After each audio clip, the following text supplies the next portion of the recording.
కళ్ళు మూసుకొని నేను ఇప్పుడు చెప్పబోయే లాజిక్ని ఒక్కసారి ఆలోచించండి. మీకు ఇంట్లో ఒక సంబంధం కుదిర్చారు, కానీ ఆ పెళ్లి చేసుకోవడం మీకు ఏం మాత్రం ఇష్టం లేదు. ఎందుకంటే అప్పటికే మీకు ఒక బాయ్ ఫ్రెండ్ ఉన్నాడు, పైగా 4 నెలల క్రితమే మీరు అతన్ని సీక్రెట్గా రిజిస్టర్ మ్యారేజ్ కూడా చేసుకున్నారు. ఇప్పుడు మీ ముందున్న అతిపెద్ద సమస్య రేపు జరగబోయే ఈ కొత్త పెళ్లిని ఆపడం. అయితే మీ ముందు 2 ఆప్షన్స్ ఉన్నాయి. ఆప్షన్ ఏ, ధైర్యంగా ఇంట్లో వాళ్ళకి నిజం చెప్పేయడం. లేదా కనీసం ఆ చేసుకోబోయే అబ్బాయికైనా ఫోన్ చేసి, చూడు బాబు, నాకు ముందే పెళ్ళయింది, ఈ నాటకం ఇక నా వల్ల కాదు, నన్ను క్షమించు అని చెప్పేయడం. మహా అయితే ఏమవుద్ది, 2 రోజులు ఇంట్లో రచ్చ అవుతుంది, బంధువులు నానా మాటలు అంటారు, పరువు పోతుంది, అంతే కదా. ఇక ఆప్షన్ బి, ఆ చేసుకోబోయేవాడిని నేను నిన్నే పెళ్లి చేసుకుంటాను అని నమ్మించి ఒక కొండ మీదకి తీసుకెళ్లి లోయలోకి తోసేసి చంపేయడం. ఏ నార్మల్ మనిషి అయినా, ఎంత పిరికివాడైనా సరే కళ్ళు మూసుకుని ఆప్షన్ ఏనేగా ఎంచుకుంటాడు. కానీ రీసెంట్గా ఒక అమ్మాయి తన బాయ్ ఫ్రెండ్తో కలిసి ఆప్షన్ బిని ఎంచుకుంది. ఇది యాక్సిడెంట్ కాదు, ఇదొక real life incident. Of course వాళ్ళిద్దరు ఇప్పుడు జైల్లో ఉన్నారు, చట్టం తన పని తాను చేసుకుపోతుంది. కానీ ఇక్కడ మనం మాట్లాడుకోవాల్సింది ఆ క్రైమ్ గురించి కాదు, ఆ క్రైమ్ వెనక ఉన్న సైకాలజీ గురించి. అసలు వాళ్ళకి ఆ క్షణంలో ఆప్షన్ ఏ కంటే ఒక మనిషి ప్రాణం తీసే ఆప్షన్ బినే ఎందుకు బెటర్ అనిపించింది? ఒక నిండు ప్రాణం తీయడం కంటే సమాజం ముందు పరువు పోవడం అనేది వాళ్ళకి అంత పెద్ద భయంగా ఎందుకు అనిపించింది? అసలు దీని గురించి ఎవరూ మాట్లాడకుండా వదిలేసిన సైకాలజీ ఏంటి అనేదే ఈరోజు మన టాపిక్.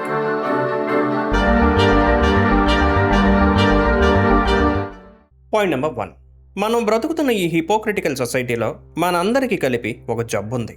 అదేంటంటే మనం ఉన్నది ఉన్నట్టుగా బ్రతకం, పక్కవాడికి నచ్చేటట్టుగా బ్రతుకుతాం. ఒక పెళ్లికి వెళ్తే ఎవ్వరి మొహాల్లో కూడా నిజమైన నవ్వు అయితే ఉండదు, అంత ప్లాస్టిక్ స్మైల్సే. ఈ ప్లాస్టిక్ స్మైల్స్ మధ్య సమాజం నా గురించి ఏమనుకుంటుంది అనే భయంతో పెరిగిన ఒక మైండ్ సెట్కి క్యాన్సిల్ అయిన పెళ్లి అనేది ఒక మనిషిని చంపడం కంటే పెద్ద నేరంలా కనిపిస్తుంది. శుభలేఖలు పనిచేసాం, క్యాటరింగ్కి అడ్వాన్స్ ఇచ్చేసాం, ఇప్పుడు ఇలాంటి టైంలో పెళ్లి ఆగిపోతే బంధువుల ముందు తలెత్తుకోలేము అనే ఒక భయంకరమైన సోషల్ కండిషనింగ్ ఇది. సోక్రటీస్ ఒక అద్భుతమైన మాట అంటాడు, మనం ఒక అబద్ధాన్ని ఎంతలా ప్రేమిస్తామంటే ఆ అబద్ధాన్ని కాపాడుకోవడానికి, ఆ అబద్ధాన్ని నిజం చేయడానికి ఎంతటి దారుణం ఒడిగట్టడానికైనా వెనుకాడము అని. ఇక్కడ అమ్మాయి మెయింటైన్ చేయాలనుకున్న అబద్ధం ఏంటి? నేను ఒక పెర్ఫెక్ట్ కూతుర్ని, ఇంట్లో వాళ్ళు కుదిర్చిన పెళ్లినే సైలెంట్గా చేసుకుంటున్న ఒక పద్ధతైన అమ్మాయిని. ఈ ఫేక్ ఇమేజ్ని బతికించుకోవడానికి పాపం ఇదంతా తెలియకుండా ఆ అమ్మాయిని పెళ్లి చేసుకుందామనుకున్న ఒక అమ్మాయికుడిని చంపేయాలని డిసైడ్ అయింది. ఇదొక ఎక్స్ట్రీమ్ నార్సిసిజం. వాళ్ళ దృష్టిలో ఆ చనిపోయిన అబ్బాయి అసలు ఒక మనిషే కాదు, వాళ్ళ దారిలో ఉన్న ఒక అడ్డంకి, ఒక ఆబ్జెక్ట్. వాళ్ళు అనుకున్న దారికి అడ్డొస్తున్నాడు కాబట్టి వాడిని జస్ట్ ఒక ఆబ్జెక్ట్ లాగా తీసి పక్కన పడేయాలి, అంతే. ఇక పాయింట్ నెంబర్ 2, ఈ కేసులో నా మైండ్ బ్లాక్ అయిన పాయింట్ ఇంకోటి ఉంది. వీళ్ళు ఏదో క్షణికావేశంలో ఈ తప్పు చేయలేదు. This was cold, calculated and ruthlessly executed.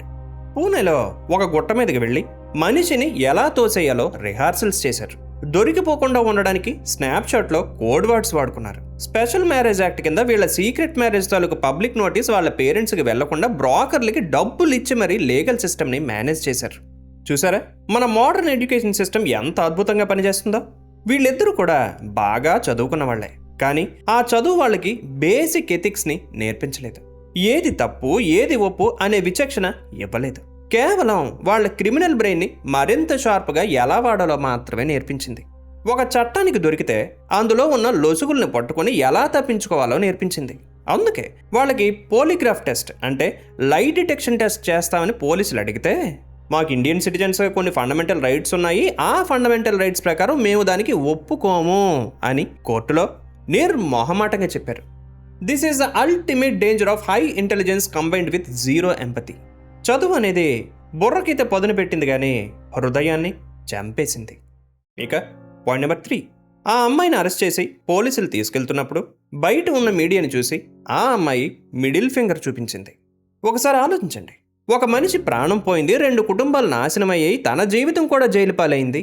అయినా సరే ఆమె మొహంలో ఎక్కడా యుసుమంతైనా సరే నేను తప్పు చేశాను అన్న గిల్ట్ ఫీలింగ్ ఉందా? లేదు. ఎందుకు? కారణం మన మోడర్న్ కల్చర్లో నరాన జీర్ణించకపోయిన ఎంటైటిల్మెంట్.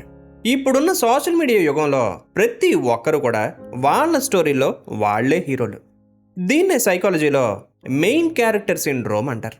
వాళ్ళకి కావాల్సింది వాళ్ళకి దక్కాలి, దానికోసం అడ్డు వచ్చిన వాడిని ఏమైనా చేసే హక్కు తమకి ఉంది అనే ఒక సైకలాజికల్ ఇల్యూజన్లో బ్రతుకుతున్నారు. ఆ అమ్మాయి మైండ్లో కూడా ఇదే సైకాలజీ రన్ అవుతుంది. తన డ్రామాలో తనని పెళ్లి చేసుకోవాలనుకున్న ఆ అమాయకుడు కేవలం ఒక సైడ్ ఆర్టిస్ట్. సో ఆ సైడ్ ఆర్టిస్ట్ క్యారెక్టర్ ఎండ్ అయిపోయింది అంతే.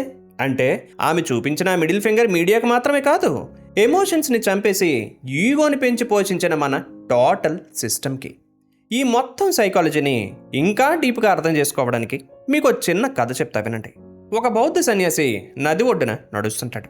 అతనికి ఒక పెద్ద అందమైన చెక్క పెట్టె దొరుకుతుంది.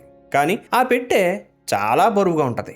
బట్ ఆ అందమైన పెట్టిని వదులుకోలేక దాన్ని తన నెత్తి మీద పెట్టుకొని నడవడం స్టార్ట్ చేశాడు. రోడ్డు మీద చుట్టూ ఉన్న జనాలు చూసి, వావ్ ఎంత అందమైన పెట్టె, ఎంత గొప్పగా మోస్తున్నావు అని పొగడటం స్టార్ట్ చేశారు. ఆ సన్యాసి ఆ పొగడ్తలకి టెంప్ట్ అయిపోయి ఆ పెట్టిని తల మీదనే పెట్టుకుని నడుస్తూ ఉంటాడు. అయితే కొంతసేపటికి ఆ పెట్టె బరువుకి అతని మెడనరాలు చిట్లిపోయి రక్తం కారుతుంటది. ప్రాణం పోయేలా నొప్పి వస్తుంటది. కానీ చుట్టూ ఉన్న జనాల చప్పట్ల కోసం, ఆ ఫేక్ ఇమేజ్ని కాపాడుకోవడం కోసం అతను ఆ పెట్టిని కిందకి దించడు. చివరికి ఆ బరువుని ఇంక మొయ్యలేక అక్కడికక్కడే కుప్ప కూలిపోయి చచ్చిపోతాడు. ఈ కేసులో ఆ అమ్మాయి మోసింది కూడా అదే, ఫేక్ ఇమేజ్ అనే బరువైన పెట్టిని. మంచి అమ్మాయి, పద్ధతైన కూతురు అనే సోషల్ ఇమేజ్ని మెయింటైన్ చేయడం కోసం పరువు పోతుంది అనే బరువుని కిందకి దించలేక ఆ అమాయకుడి మీద ఆ బరువుని పడేసి దారుణంగా చంపేసింది. ఈ మొత్తం ఇష్యూలో ఆ అమ్మాయి ఒక క్రిమినల్, అందులో ఎవరికి ఎలాంటి డౌటు లేదు, చట్టం తన పని తాను చేసుకుపోతుంది. కానీ ఇక్కడ మనం వేసుకోవాల్సిన ఒక హార్డ్ హిట్టింగ్ ప్రశ్న ఒకటి ఉంది.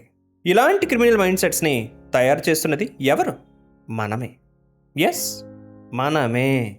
మన పిల్లలు మన ముందుకొచ్చి నాకు ఈ పెళ్లి చేసుకోవడం ఇష్టం లేదు అనో, లేదా నేను ఈ డిగ్రీ చదవలేను నా వల్ల కాదు అనో చెప్పగానే మనం ఏమంటాం?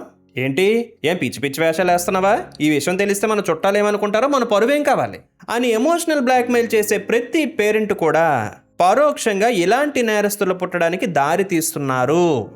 ఒక తప్పు జరిగినప్పుడు భయపడకుండా నిజం చెప్పే స్పేస్ని మనం మన ఇళ్లలో ఇస్తున్నామా, లేక నువ్వు లోపల ఎంత ఏడ్చినా పర్లేదు బయట వాళ్ళకి మాత్రం మనం పెర్ఫెక్ట్గా ఉన్నట్టు కనిపించాలి అనే హిపోక్రసీని చిన్నప్పటి నుంచే ట్రైనింగ్ ఇస్తున్నామా?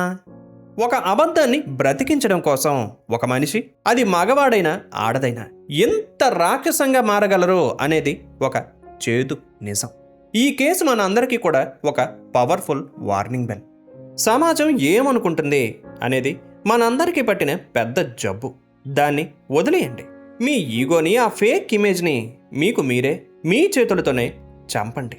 లేదంటే ఈ ఫేక్ ఇమేజ్ని మెయింటైన్ చేయడం అనేది రేపొద్దున ఇంకొకరి ప్రాణాన్ని తీయడంతో పాటు మీ జీవితాన్ని కూడా నాశనం చేస్తుంది. చివరిగా నేను కన్వే చేయాలనుకుంటున్నది ఒకటే, నిజాన్ని ఫేస్ చేసే ధైర్యం లేనివాడు ఎప్పటికైనా ఒక సైకోపాత్గా మారక తప్పదు. అవునా కదా? ఆలోచించండి.